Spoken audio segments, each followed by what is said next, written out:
Hvala, Nataša, in lepo pozdravljeni vsi. Tako kot je napovedala, ta projekt torej je del ESS projekta, v katerem sodelujemo torej štiri javni zavodi, CPI, RIC, Zavod za šolstvo in Šola za ravnatelje, ki je seveda tudi poslovodeči partner.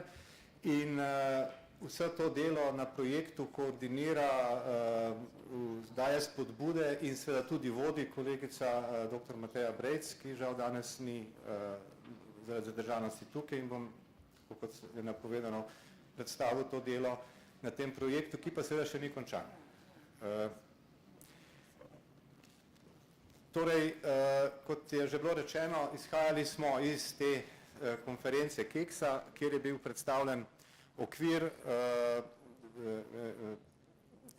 torej evalvacije pravzaprav kakovosti, v katerem so bila opredeljena tudi področja kakovosti, učenje in poučevanje smo jih poimenovali, in pa seveda potem je bilo tudi predstavljen proces, na katerem delujemo oziroma na katerem se je gradila ta kakovost, to je proces samo evalvacije z sistemom torej tudi poročanja, tako da ni samo evalvacija, ampak da bo zatem tudi bodo kazalniki pripravljeni na ravni poročanja šol, vendar pa temelj je samo evalvacija. Zdi se mi, da je to zelo pomembno, poudarjamo, da je osnovni proces samo evalvacije, zato da se na tej ravni tega dela projekta izogibamo temu, da gre za kontrolo, da gre za zunanjo kontrolo, ampak da je stvar vezana na delo šol, na njihovo motivacijo, da izboljšajo svojo kakovost.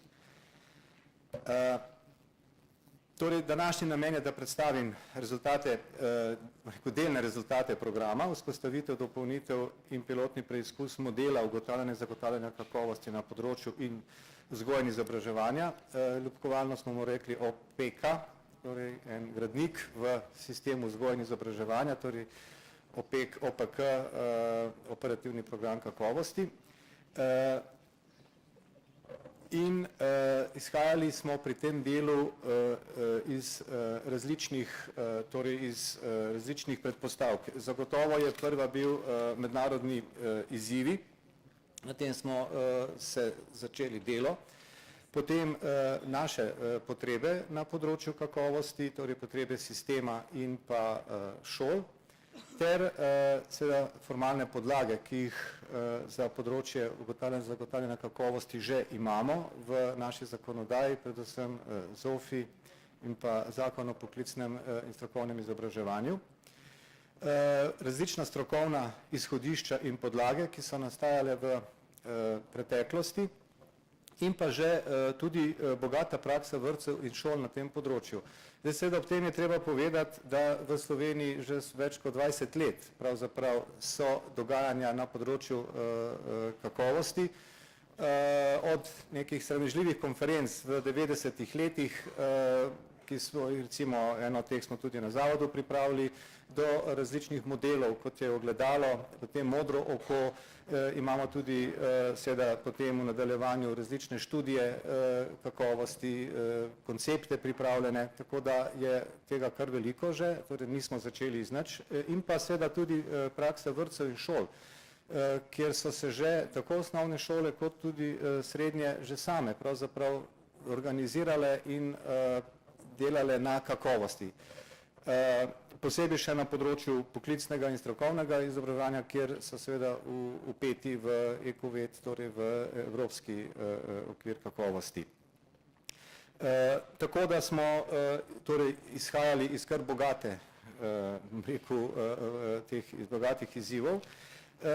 No, seveda za nas je bilo pomembno, da smo tu v področju mednarodnih izzivov se torej ozirali na različne evalvacije, ki so jih pripravile OECD, in pa izzivi in usmeritve šolskim sistemom, ki so jih v teh vseh dokumentih pripravljale tudi evropske inštitucije, torej da se uporabi celostni pristop pri kakovosti, da se poveže evalvacija in samoevalvacija in ocenjevanje z izobraževalnimi cilji, ki jih imamo v posameznih državah, da se seveda osredotočimo na izboljšanje praks v učilnicah oziroma na pouk, da postavimo učence v središče, da upravljamo tudi lokalne potrebe, torej se upoštevajo tudi lokalne potrebe, okolja, v katerih so šole, in da seveda,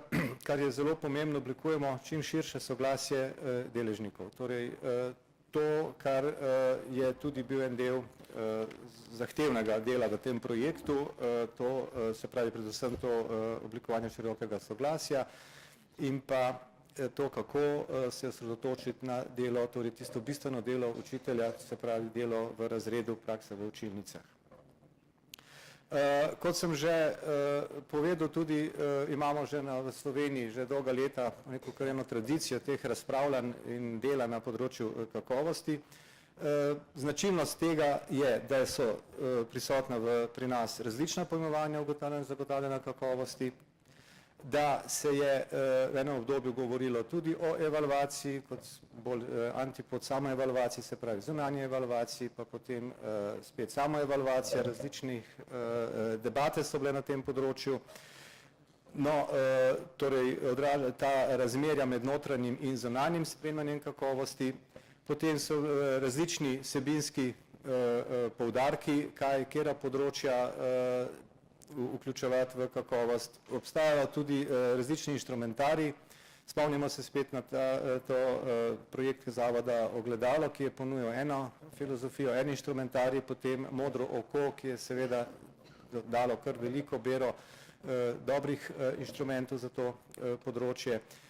In pa seveda tudi to, kar imamo v Sloveniji, razlike v številu institucij, ki se po posameznih ravneh dejansko vključujejo v procese zagotavljanja kakovosti. Šola za ravnatelje s svojimi pooblastili, Zavod za šolstvo s svojimi, potem imamo izpitni center tudi, ki pač izvaja to recimo zunanjo evalvacijo, CPI, ki je vpet v evropske tokove zagotavljanja kakovosti. Skratka, vse te različnosti, različne pristope, različne izkušnje, različne stopnje tudi zagotavljanja in ugotavljanja kakovosti je bilo treba v tem projektu na nek način povleči k sebi, to raznolikost vpet v tisto, kar smo želeli, da pravzaprav na koncu nastane. Tako smo se tudi zavedali kritičnih točk pri zagotavljanju kakovosti. Recimo vodenje zagotavljanja kakovosti.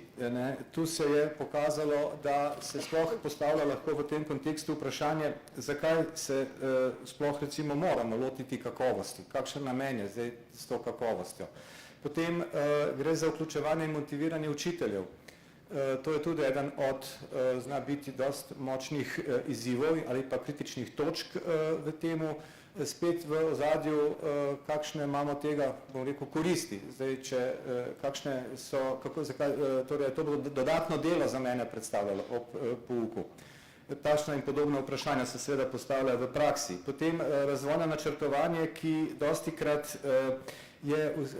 ne vključuje rezultatov kakovosti, ni usmerjeno v samo izboljšanje, da so dostikrat prazne črke na papirju. No, potem seveda opredeliti kazalnike, merila in opisnike, kar je bil v tem 2 letih eden od osrednjih tudi načinov dela v tem projektu. Potem problematika spremljanja oziroma refleksije, koliko prenesemo kritičnosti, samokritičnosti oziroma to, da nam kolega, sodelavec pove, da nekaj ni dobro, ali smo to pravzaprav res pripravljeni sprejeti na konstruktiven način. In seveda izziv je to poročanje, dokumentacija, ki se pričakuje od šol, recimo v pripravi poročil o kakovosti, ponovno, da ne bo prišlo do poročanja samo zato, da se nekaj poroča, da se zadovolji nekim pravilom, ampak da res to poročanje postane izhodišče za razvojno načrtovanje, da na osnovi poročanja in ugotovitev načrtujemo naslednji krog izboljšav. Tako da to so bile te, torej, pri delu, pri načrtovanju projekta naši kritične točke in izzivi. Zato smo šli v tem, da je treba pripraviti enoten sistemski okvir, pripraviti skupne protokole vodenja kakovosti s samo evalvacijo in jo povezati z razvojnim načrtovanjem, da je potreba po pripravi enotnih in specifičnih kazalnikov in seveda nuditi podporo v tem procesu samo evalvacije, torej proces samo evalvacije, delo s podatki, kako te podatke uporabljati, kako načrtovati izboljšave, kako iti od neke ugotovitve do ukrepa, torej ta procesni vidik je tudi, torej ga bo ta podpora šolam, je potrebno, na tem smo tudi razmišljali, kako se tega lotiti in seveda potem ostajajo jasno razvoj inštrumentarijev in baz podatkov. Teh inštrumentarijev bo z leti nastajalo vedno več, ki ga bodo šole uporabljale, potreba tudi postaviti nek sistem filtrov, kateri so inštrumenti, ki so dobri, ki so zanesljivi, veljavni in tako dalje. Potem racionalizacija dokumentacije, tega se, bom rekel, smo se kar ves čas zavedali in se bali, da ne bomo pretiravali sporočili takimi in drugačnimi, ampak da je recimo 3-letno poročanje šol, da bi to bil en dokument, ki bi, če bi bil seveda narejen tako, kot mora biti, zadoščal. In seveda tisto klasično, bom rekel, težava ali pa izziv, to je poenotenje terminologije. Različne stroke prinašajo različno terminologijo, pa mislim, da smo tudi ugotovili, da tudi med institucijami različno pojmujemo določene stvari. Tako da je tudi na tem delu bilo kar veliko razprav. Temeljni cilji programa, tako kot so tudi zapisani v tem našem programu, so 5 ciljev je, se pravi vzpostavitev enotnega sistema ugotavljanja in zagotavljanja kakovosti, poenotiti to razumevanje v prostoru, krepiti zmožnosti za samo evalvacijo. Vemo iz izkušenj, da sama evalvacija ni dana sama po sebi, ampak da je potrebno spodbujati, da je potrebno zato tudi šole usposabljati, da je potrebno pripraviti izbrane obvezne in izbirne referenčne okvire in kazalnike za uvajanje izboljšav. Namreč tu smo prišli do tega, da je lahko zelo veliko področji, zelo veliko stvari, katere je treba torej poskrbeti, da bodo kakovostni, ampak da to seveda ne gre, da je to za šole preveč, zato smo šli v ta sistem izbirnih torej in obveznih področji. Potem je 4. naloga vzpostavitev strokovnih jeder. To je tisto, kar sem prej govoril, da je potrebno šolam dajati podporo, strokovna jedra, torej na javnih zavodih, ki bodo skrbela tako za spodbujanje procesa samoevalvacije, tako za spodbujanje torej te dviga kulture kakovosti, kakor tudi za torej povsod nujno pomoč, ki jo šole pri tem področju potrebujejo. In seveda kot 5. točka je sodelovanje med ministrstvom, če rečem na eni ravni sistemom in strokovnimi jedri, zato da bo seveda kontinuirano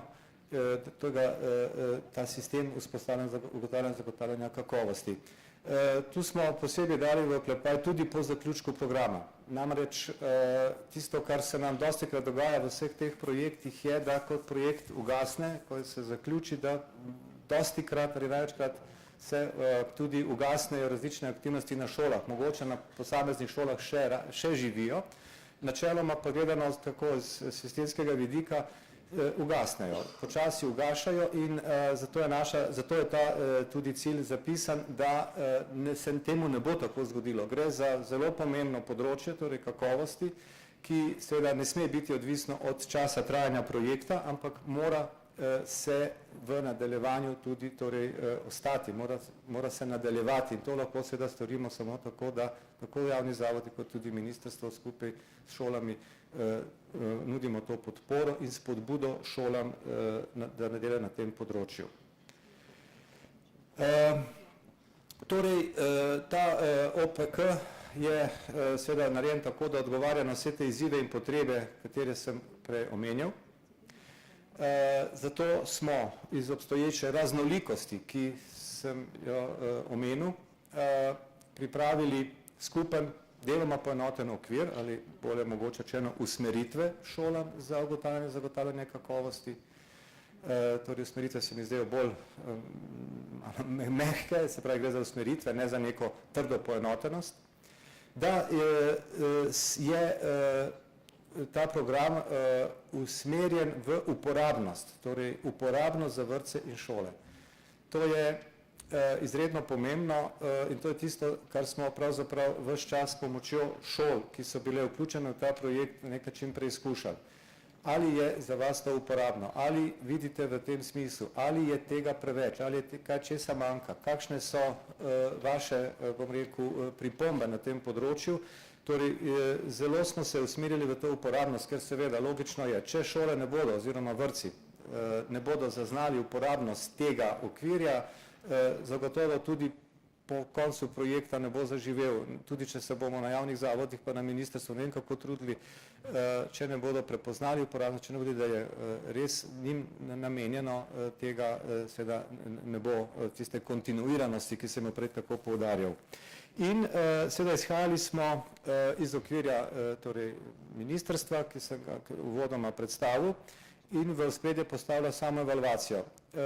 Mi smo tudi že seveda v preteklosti, ko so različne iniciative glede kakovosti, vsaj vem, da je na določen krog strokovnjakov se je zagovarjal samo evalvacijo kot proces na šolah, ki zmanjša to rigidno ali pa rigorozno zunanjo evalvacijo. Samo od zunaj evalvira, da je potrebno tudi šolam dati prostor, da same torej vzpostavljajo nek sistem same evalvacije, da se preverjajo in da s tem to postane del njih, njihov proces in v katerem vidijo smisel in so motivirani, da na osnovi te samo evalvacije izboljšajo svoje delo, ne pa da je to samo seveda vezano na zunanje kazalnike, s katerih potem sklepamo, ali je ena šola dobra ali slaba. Tako da smo na tem področju torej samo evalvacije ostali, tako kot je tudi bilo v okviru ministrstva to predstavljeno. In s tem se dali in poudarili profesionalno avtonomijo in odgovornost šol za učenje in poučevanje in to učenje in poučevanje tudi dali kot obvezno področje ugotavljanja in zagotavljanja kakovosti. Torej imamo obvezno področje ugotavljanja in zagotavljanja kakovosti, bom pa v nadaljevanju seveda povedal, kaj vključuje to področje. Tako da smo v OPK-ju morali opredeliti standarde ugotavljanja in zagotavljanja kakovosti za samo evalvacijo, torej za ta proces, ki bo potekal na šolah in je skupni okvir za različne pristope in pa seveda opredeliti standarde in kazalnike za to področje učenja in poučevanja ter vodenja šol na področju kakovosti. Torej iz te skice oziroma iz te okvirja, ki je bil predstavljen na keksu, je tisto, kar je, kaj vsebina, torej vsebina so področja ugotavljanja in zagotavljanja kakovosti, se pravi, govorili smo takrat o dosežkih učencih, potem o profesionalnem razvoju učitelja in pa o torej, samo malo sem pa že izgubil, se pravi, imeli smo dosežke in pa seveda varno in spodbudno učno okolje kot obvezna področja v okviru učenja in poučevanja. Potem je da možnost izbirnih področji, to so pa, mi smo opredelili vodenje kakovosti in ugotavljanje kakovosti s samo evalvacijo. Proces, kako je, pa sem omenjal, je proces samo evalvacije, ki ga bomo torej podpirali z priročniki, protokoli, izhodišči za poročila, usposabljanje šol in tako dalje.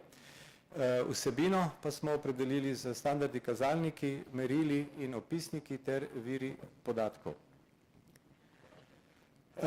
V začetku pisanja najprej opredeljevanja področja, torej katera področja učenja in poučevanja, smo se vprašali, izhajali smo iz odgovor na vprašanje, kakšne učence želimo, s kakšnim znanjem pravzaprav in spretnostnimi vrednotami naj jih opremimo, Potem, kako naj učitelji profesionalno delujejo in se učijo, da bodo učenci z njihovo podporo dosegli razvoj na različnih področjih, kakšno učno okolje potrebujemo za to, da bo učenec seveda in učitelj in drugi deležniki varno in spodbudno torej bodo delali v temu, da bodo lahko dosegali tiste spremembe na področju znanja in da se bodo učitelji lahko, bom rekel, profesionalno razvijali. Potem, kako naj ravnatelji uspešno in učinkovito vodijo šolo, zato da bo seveda ta kakovost zaživela, da bo ta kultura kakovosti se rasla, razvijala. In peto vprašanje je bilo vezano na to, kako naj šole načrtno in sistematično ugotavljajo in zagotavljajo kakovost s samo evaluacijo. Torej to poudarek je na načrtnem in sistematičnem ugotavljanju, kajti do sedaj so bile te pobude oziroma to, kar se v šolah dogaja, dostikrat seveda načrtno, ampak na ravni šole. Tukaj gre pa za to, da je to na ravni tudi sistema vzpostavljena ta načrtnost in sistematičnost. In v odgovori na ta vprašanja, ta izhodiščna vprašanja, smo seveda se lotili potem tudi priprave zbirke kakovosti v vrtcih in šolah, torej opredeljevanja, kaj so zdaj ta glavna področja, kaj so standardi na teh področjih in tako dalje. Do danes smo pripravili 5 zvezkov. Zato je prvi zvezek sivo narejen, ker še ni pripravljen, ni še, se pravi, je v nastajanju. Medtem, ko smo pripravili zbirko, torej dosežki učencev ter dosežki otrok v razvoju in učenju, to je eno področje znotraj učenja in poučevanja, potem profesionalno učenje in delovanje učiteljev, drugo področje, varno in spodbudno učno okolje, tretje, in potem pa izbirno, kot sem že omenil, vodenje vrtcev in šol ter ugotavljanje in zagotavljanje kakovosti s samo evalvacijo. Če ste bili pozorni, ste opazili en premik v izrazoslovju, pa torej tudi mi smo želeli malo prispevati k tej različnosti terminologije, ampak torej gre za termin profesionalni razvoj in profesionalno učenje. Torej, seveda na šalo na stran ni bil to razlog, da bi bilo bolj pestro, ampak zato, ker mi smo v ta projekt vključili tudi nekaj mednarodnih strokovnjakov, tudi na literaturo malo pogledali in dejansko gre za premik v terminologiji iz torej professional development v professional learning, se pravi s tem, da se na profesionalnem učenju daje večji poudarek na temu samovrednotenju, refleksiji učiteljev, na njegovih torej vrednotah in stališčih, na lastnemu raziskovanju, lastne prakse, na kritičnemu odnosu tudi do znanj in tako dalje. Profesionalni razvoj pa naj bi bil bolj usmerjen v pridobivanje znanj in veščin skozi različne oblike usposabljanja. Tako da smo si vzeli to, bom rekel, kompetenco, da smo šli v profesionalno učenje, tudi zato, ker je bil ravno v komunikaciji z mednarodnimi temi strokovnjaki ravno ta prevod na nek način, zato so nas tudi opozorili na to, da je bil malo nenavadno. Mi smo govorili o professional development in so rekli, čakajte malo, to je tako, se razume, in potem smo skozi študij literature se odločili za profesionalni učenje kot neko bolj širši pogled na to, torej ta profesionalno rast učitelja, se pravi, zato je ta sprememba v temu izrazu. Struktura zvezkov je v bistvu enaka pri vseh teh 5 področjih, ki so tako strukturirani, torej pripravili smo en teoretični uvod, utemeljitev področja, temeljni poudarki posameznega področja, opredelili smo standarde za to področje kot želeno stanje. Vsakemu standardu smo dodali kazalnike in opis, primeri konkretizacije v praksi. Dodali smo vprašanja za razmislek, torej kot ene vrste opomnik šolam za delovanje, za spremljanje, za refleksijo in potem tudi seveda dodali primere meril in opisnikov ter vire podatkov. Tu smo, tako smo strukturirali torej to naše te zvezke in seveda pri tem sem tudi dolžen povedati, da seveda nismo to mi sami na zavodih počeli, ampak smo v ta projekt vključili 32 torej vrtcev in šol, se pravi vrtci, osnovne šole, gimnazije in pa strokovne šole, tako da smo ujeli kompletni ta del šol oziroma vrtcev. Ustanovili smo potem še 5 delovnih skupin, ki so delale na posameznih področjih. Te skupine so bile sestavljene še mešano, se pravi predstavniki javnih zavodov, potem in pa predstavniki torej šol, ki so bile vključene v ta projekt. Vsega skupaj je delalo 88 naših strokovnjakov torej na tem področju. Imeli smo tudi 3 bom rekel, svetovalce za posamezna področja in 3 tuje strokovnjake, ki so ravno tako sodelovali pri koncipiranju oziroma pri delu na teh področjih. Tako da je dobra stvar tega projekta, dobra stran tega projekta ta vključenost šol, torej ves čas preverjanje v praksi tistega, kar je nastajalo v teh skupinah.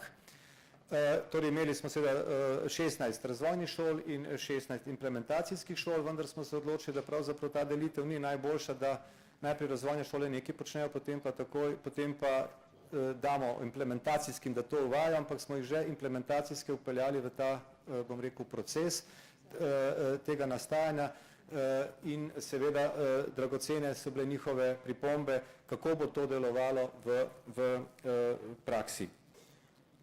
Tako da to je vrednost tega projekta in tudi rezultati so potem toliko bolj verodostojni. Zdaj, jaz bom na kratko samo toliko, da vidite malo, kako so strukturirani, ker torej ti zvezčiči oziroma kaj je zapisano, ker tega še ni, to ni še javno objavljeno, bomo to kasneje naredili, ker pač projekt traja še 1 leto. V glavnem standardi kakovosti dosežkov in učencev, vidite, tu se pojavljajo 3 standardi z 11 kazalniki, toliko recimo učenci napredujejo v znanju in spretnostih, torej nismo pozabili na prečne veščine in tudi na razvoj občečloveških vrednot pri učencih.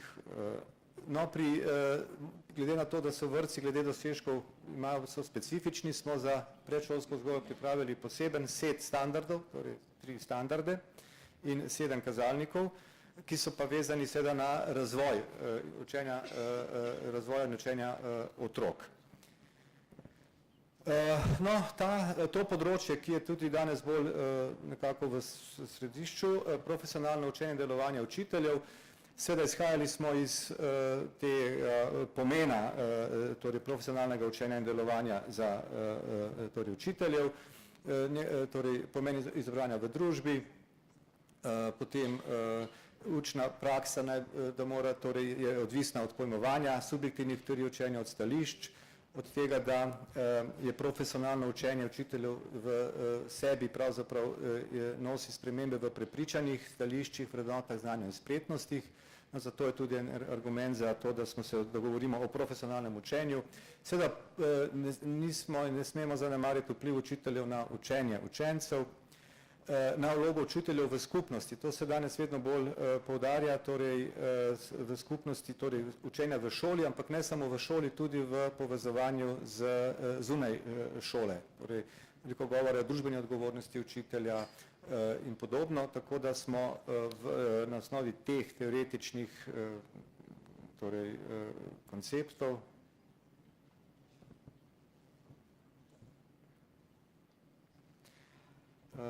pripravili 3 standarde na tem področju, 3 standarde in pa imamo 7 kazalnikov. Ti standardi eden so usmerjeni na, prvi set standardov je usmerjen na pouk, če učitelj usmerja učenje tako, da učencu omogoča optimalne dosežke in razvoj, ali drugimi besedami na pouk, delo z drugimi.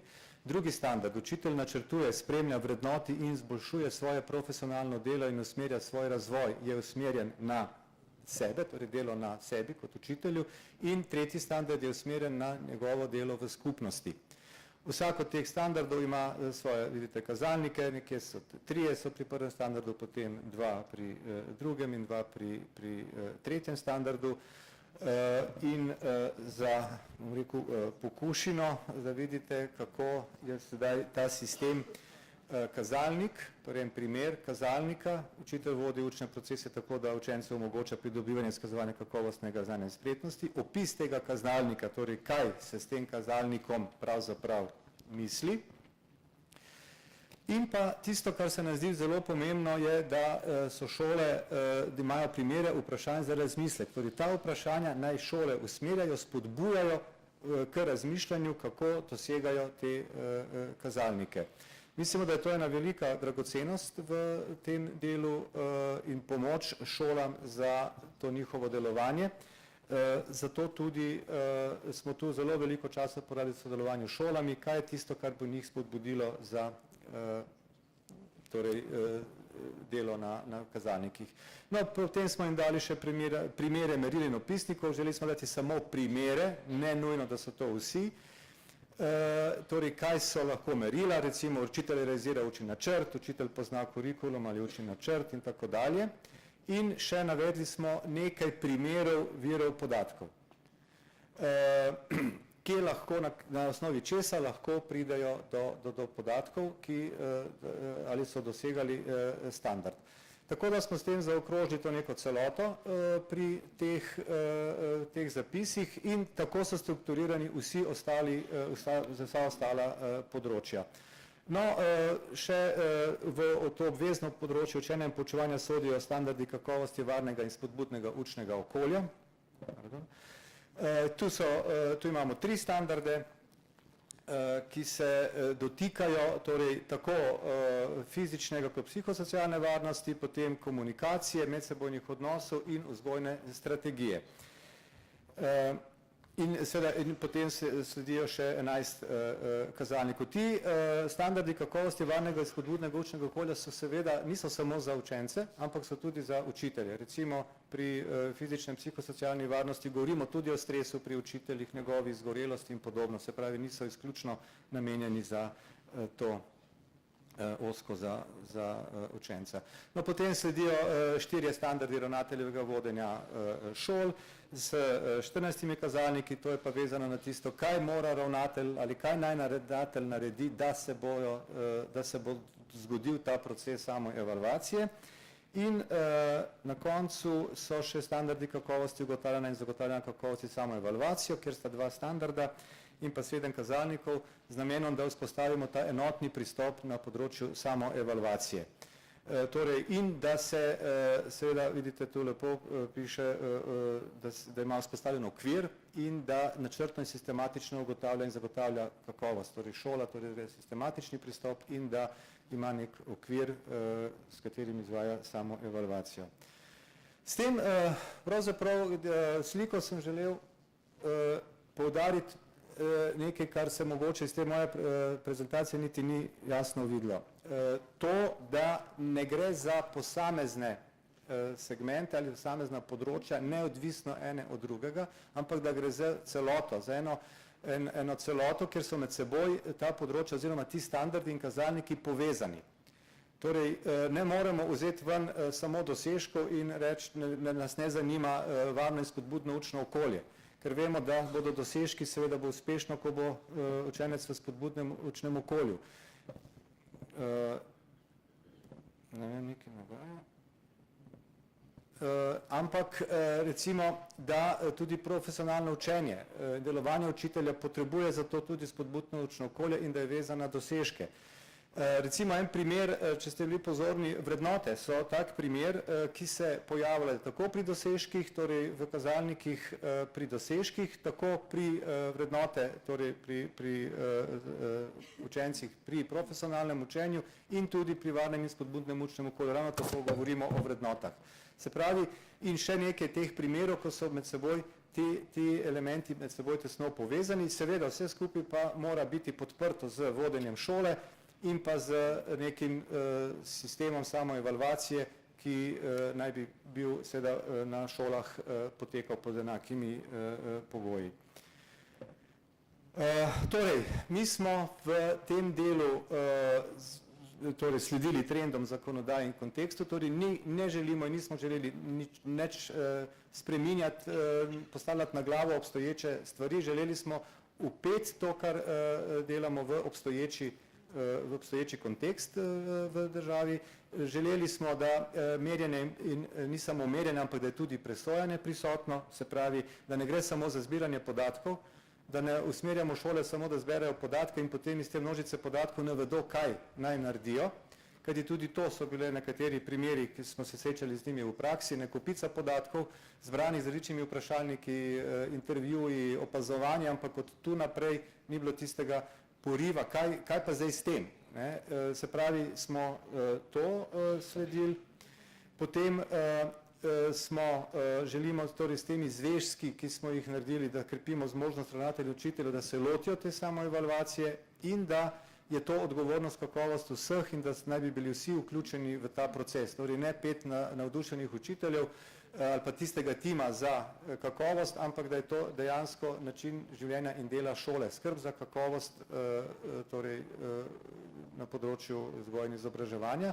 In seveda, da so ti papiri, kot jim radi rečemo, različna poročila, ki jih dostikrat šole doživljajo kot dodatno breme, da so v funkciji kakovosti, ne zato, da se napiše 10 poročil, ampak da če je treba magari eno poročilo, ampak da bo to res takšno, da bo dajalo smernice za naprej in da bo pokazalo, kje šola je in se bo lahko na osnovi tudi primerjale šole med seboj ali pa tudi šola sama s seboj v nekaj časovni dimenziji.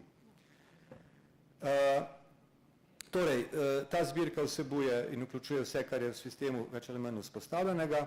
Kot rečeno, ne gre za novo konceptualizacijo kakovosti ali poučenja in poučevanja ali vodenja, ampak bolj za nadgradnjo, povezovanje tistega, kar smo že imeli in daje tudi nekatere usmeritve za razmislek, torej ne štejemo jo, ne mislimo, ne gledamo na njo kot neko prisilo, ki se morajo šole absolutno držati in od tega ne smejo odstopati. Konec koncev lahko šole tudi same določijo kakšno svoje področje, ki ga bodo s procesom samoevalvacije se nam ga usmerile, ne nujno obvezno, mi smo pripravili torej dva izbirna, ampak lahko še kakšno drugo področje. To bo seveda ideja, to bo pokazala potem praksa, kako bodo šole se tega lotevale, ampak osnovna princip je bil ta, da ne stiskamo šole z nekimi železnimi pravili, navodili in tako dalje, ampak da puščamo šolam prostor in avtonomijo tudi na tem področju in seveda na koncu, da ne posegamo v obstoječo zakonodajo na področju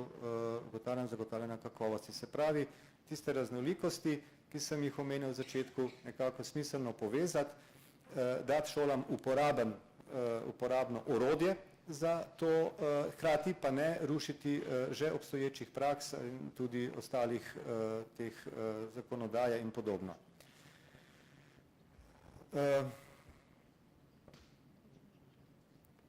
Porabe zbirke torej vidimo v tem, da se vzpostavi kultura samoevalvacije na ravni šole, da se seveda šola načrtno spremlja vrednot in izboljšuje kakovost skladno z zastavljenimi razvojnimi cilji. Poudarek je na razvojnih ciljih, šola mora imeti razvojne cilje in je seveda nujno, da to predvsem načrtno in sistematično spremlja. Dodana vrednost, sodelovanje in odprta vprašanja. To so sedaj, bom rekel, iz delavnic. 10 dni nazaj smo imeli konferenco torej o teh našem gradivu, kjer so bile tudi šole prisotne, bila je v manjšem obsegu, kjer so torej razmišljali o tem, kakšna je torej šola, predvsem kakšna je dodana vrednost tega. Tu je nekaj zanimivih sporočil, da recimo, kako so se zavodi znašli in znali umestiti svoje delo v standarde, se pravi, to se tudi štejemo za nek uspeh, da smo vendarle različni 4 zavodi uspeli na nek način se poenotiti v teh izhodiščih in to se je tudi prepoznalo pri šolah, so prepoznale to.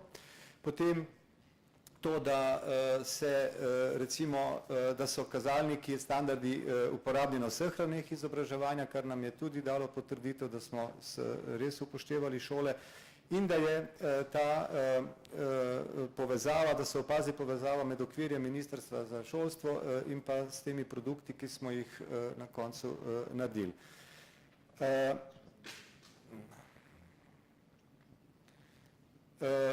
No, sodelovanje. To je zelo pomembno zato, da bomo uspešni, namreč ne samo, da sodelujejo 4 javni zavodi med seboj, pa ministrstvo, ampak tudi je nujno potrebno vzpostavljati torej sodelovanje javnih zavodov s šolami in seveda mreženje ali sodelovanje med šolami in vrtci.